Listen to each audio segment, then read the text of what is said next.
Yeah, I do. It's just yeah, and then we have Quinn. Quinn is just real grumpy old man.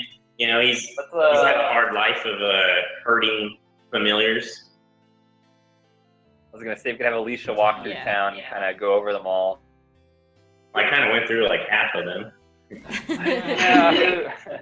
So who is left then? We got Bren.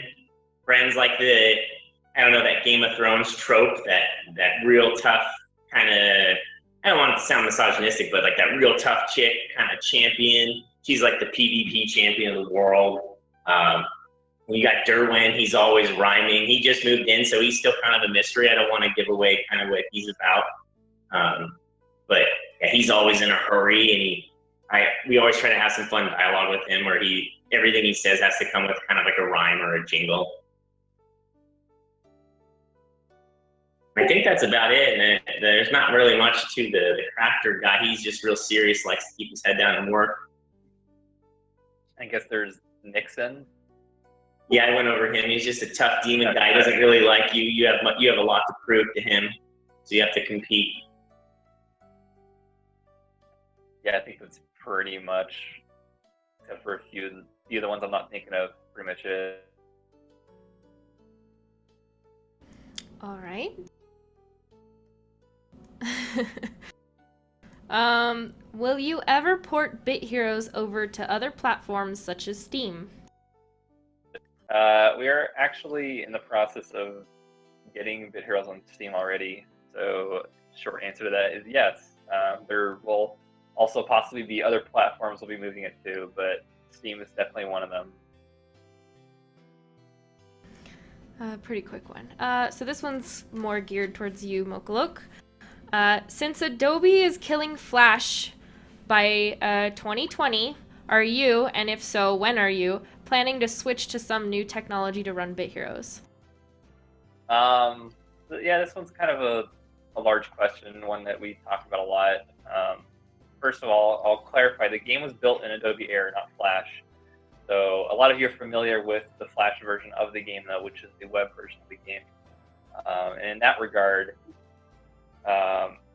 basically, we are looking into other technologies already. We've been looking into Unity and Hacks, but we haven't actually started anything yet. The main reason being is we still feel like Adobe Air is the best platform for us, just because of the way the game works. If we, I guess, for example, if we moved the game to Unity or something like that, you basically wouldn't be getting weekly updates anymore. You'd be getting monthly updates. You'd have to change the game cycle pretty drastically because of not because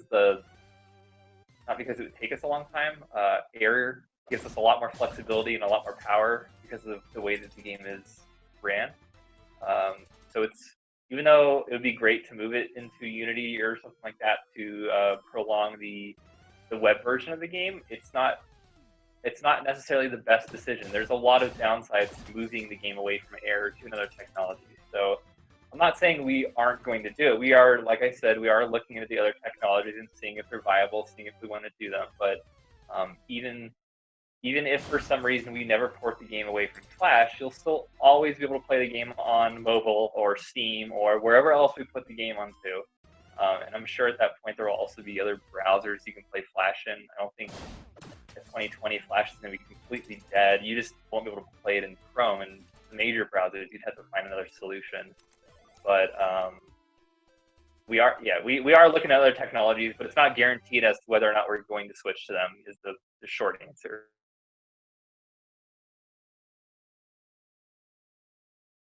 Fun stuff. Yeah, I don't know. I don't really understand the whole reason that, like, all these developers and stuff are against Flash. Like, it just kind of boggles my brain. Flash has been such a staple in internet gaming for such a long time. Yeah, it'll be interesting to see what happens. I don't know. There's a lot of games online that'll just not be playable anymore or something. I don't know. All right. The next question is, do you read feedback of the players in the forums and player Discord and discuss between you three before trying something new in game? I go through pretty much everything. A lot of people think we don't look at the Kong forums or the web forums or whatever, but me personally, I look at everything every single day. I read literally every single post on the Kong forums. I read the game forums. I read the Reddit forums. I read private forums. I'm basically sitting in Discord all day, every day, watching conversations. I'm not talking very much, but I'm watching and I'm reading what everyone's saying. And he even reads the hack forums where people try to hack our games. So yeah, I follow and read a lot, and it's just not obvious to everyone because you guys I don't talk as much as you would like me to. So when it comes to new suggestions, sorry, I kind of derailed from that, but do we read feedback? Yeah, we basically read all the feedback, and a lot of it we discuss with each other. But some of it's really simple, and we can just make a quick decision on it. But yes, we go over pretty much everything. So even though you think you might not have been read or heard, you probably have. Yeah, there's a lot of times where we hear a lot of people thinking that we don't go through it all, but we do. Like, and if Mokolok isn't doing it, I'm making him do it because I feel like there's a lot of times where like the game forums will get looked over for a little while, so we'll go through it all again and make sure there's anything new that we missed or see like what new ideas are popping up and things like that. Someone asked, how many times has Bit Heroes actually been hacked? Technically once, and we fixed it very quickly, so luckily it wasn't a problem. But yeah, most people have been failures at doing so. They've tried to hack, not successfully.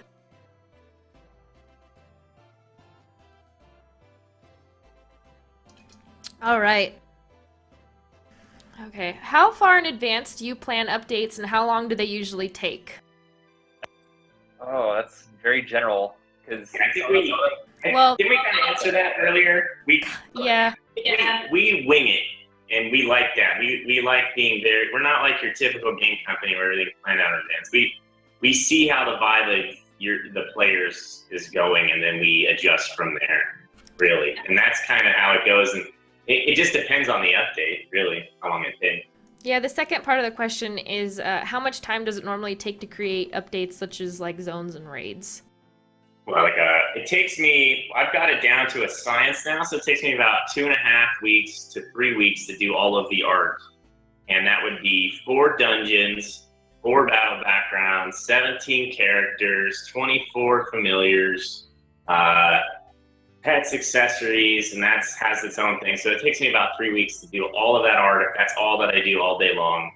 And then it takes us about 2 weeks to get it polished, balanced, and ready to be played by you guys.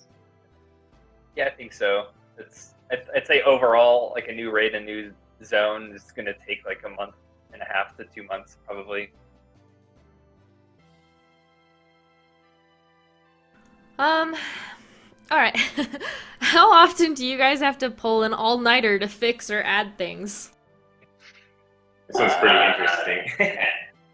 For fixing, not very much. We haven't really had a whole lot of like big problems that we've had to like rapidly fix. So that one hasn't been a problem, luckily, so far.